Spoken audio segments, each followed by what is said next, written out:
আমি জেসমিন চৌধুরী আয়না আর্টসের একজন প্রতিষ্ঠাতা সদস্য। তো আজ আমি ফোকাস টিভির পঞ্চম জন্মবার্ষিকী উপলক্ষে শুভেচ্ছা জানাতে গিয়ে মনে পড়ছে যে ফোকাস টিভিকে সব সময় আমাদের প্রতিটা নাটকে পেয়েছি।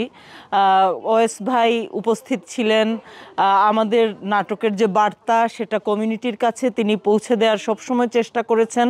সো সেই অর্থে ফোকাস টিভির ফোকাস কিন্তু কমিউনিটি, এবং ফোকাস টিভিকে আমরা সবাই মিলে সমর্থন এবং সহযোগিতা দেওয়ার মাধ্যমে তাদের এই অগ্রযাত্রাকে আমরা অব্যাহত রাখবো, আরও শক্তিশালী করে তুলব। সেটাই সবার কাছে আশা থাকলো।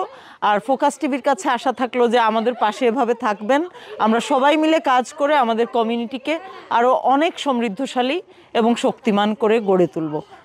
ফোকাস টিভি শুভ জন্মদিন, আরও অনেক অনেক অগ্রগতি হোক। ধন্যবাদ।